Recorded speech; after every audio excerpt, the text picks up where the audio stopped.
Halo semuanya, selamat datang buat Anda para pembelajar yang selalu fokus dan penuh rasa ingin tahu. Saya antusias banget nih mengajak Anda membedah ulasan kita kali ini.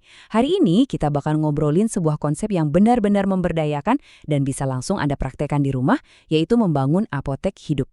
Bayangkan aja, Anda punya apotek pribadi yang segar, alami, dan tumbuh subur tepat di halaman depan atau bahkan di balkon apartemen Anda. Keren kan? Ini bukan cuma soal sekedar berkebun loh, tapi gimana kita merogoh kembali kearifan alam untuk jaga kesehatan keluarga kita sendiri. Oke, mari kita selami topik ini dengan ngebayangin satu situasi yang ya rasanya hampir semua dari kita pasti pernah ngalamin.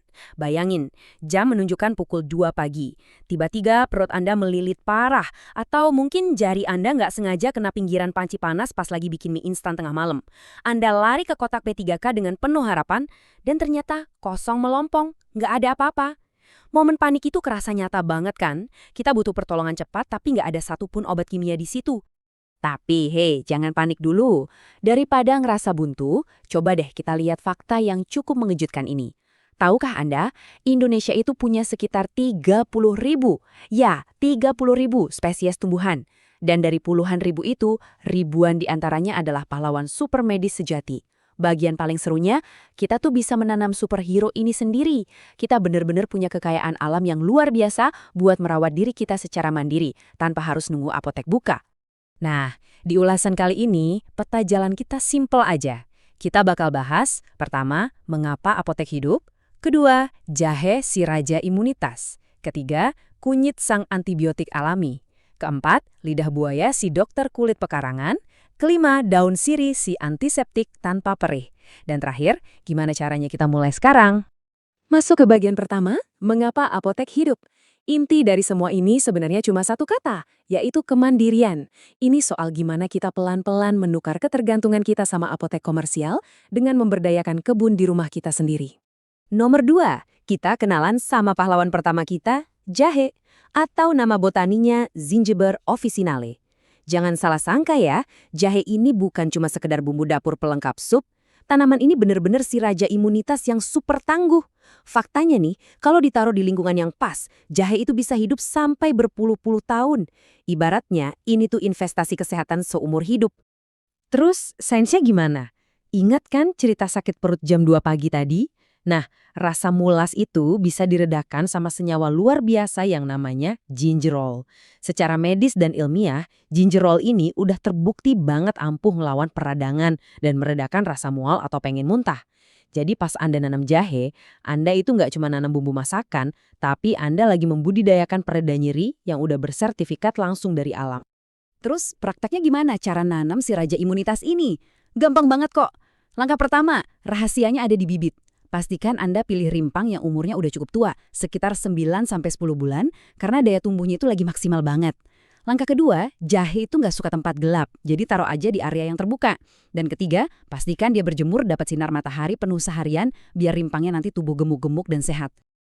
Bagian ketiga, kunyit sang antibiotik alami. Tumbuhan yang satu ini sering banget dijuluki emas cair, saking serbaguna dan banyaknya manfaat yang dia bawa buat tubuh kita. Nah, hal yang paling menarik dari slide ini adalah senyawa kurkuminnya. Kurkumin inilah yang bikin kunyit itu naik level. Dari sekedar bahan minuman jamu tradisional, jadi pelindung seluler kelas wahid. Senyawa ini kerja keras tanpa henti buat ngelindungin sel-sel tubuh kita dari kerusakan akibat radikal bebas, yang kita tahu sering banget memicu berbagai masalah kesehatan yang serius.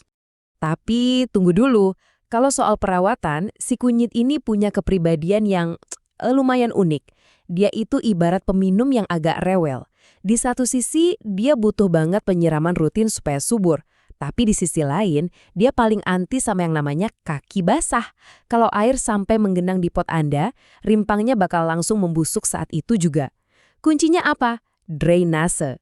Pastiin pot atau tanah Anda sirkulasi airnya benar-benar lancar ya. Lanjut ke nomor 4, lidah buaya si dokter kulit pekarangan. Berdasarkan sumber kita, tanaman ini super tangguh dan serbaguna, bahkan pas cuaca lagi terik dan kering-keringnya. Rahasia kehebatan lidah buaya itu ada di gel transparannya. Kalau Anda nggak sengaja nyentuh panci panas, kayak cerita di awal tadi, gel inilah penyelamatnya.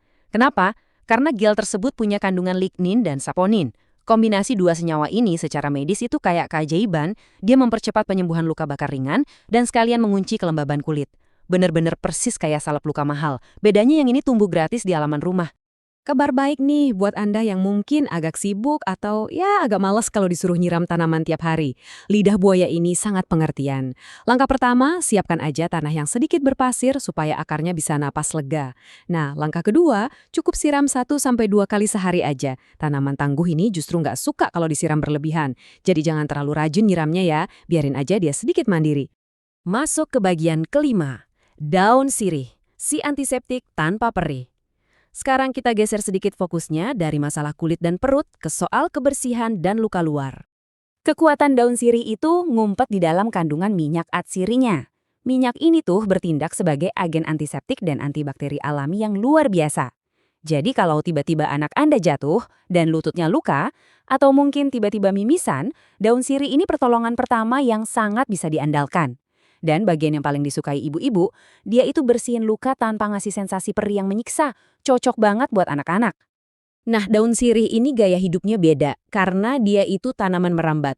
Dan ini mengilustrasikan dengan sangat cerdas betapa pentingnya struktur pendukung buat dia. Langkah pertama, Anda wajib siapin tegakan, bisa pagar atau pohon buat dia panjatin.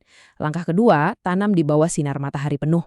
Dan langkah ketiga, kasih dia ruang buat merambat. Asal Anda tahu, kalau ruangnya cukup, dia bisa merambat terus sampai 15 meter loh. Bagian ke-6, mulai sekarang. Tenang aja, Anda sama sekali nggak butuh lahan berhektar-hektar kok buat mewujudkan apotek hidup ini. Jadi, poin krusialnya adalah Anda bisa banget mulai dari hal yang kecil. Ruang yang sempit, nggak masalah, pakai pot atau polybag juga udah cukup banget. Ini sangat menghemat tempat, pastinya hemat di kantong. Dan jadi alternatif yang jauh lebih aman buat keluarga. Yang paling penting, ini ngebangun kemandirian kesehatan keluarga kita. Saran saya, mulai aja dulu dengan satu tanaman. Coba deh tanam satu pot jahe akhir pekan ini, dan rasain sendiri gimana leganya punya obat alami yang tinggal petik di rumah. Wah, rasanya cepet banget ya kita bedah ulasan soal kekayaan alam ini. Tapi perjalanan belajar kita tentu nggak berhenti di sini dong. Nah, dari sumber data kita, ada 2 topik menarik nih yang bisa kita angkat di ulasan berikutnya. Saya pengen tahu Anda lebih milih yang mana? A. Kita bahas cara bikin pestisida nabati dari bawang putih. Atau B. Rahasia menanam sayuran di lahan sempit. Tentukan pilihan Anda dan saya nggak sabar buat kembali nemenin Anda di ulasan kita selanjutnya. Sampai jumpa!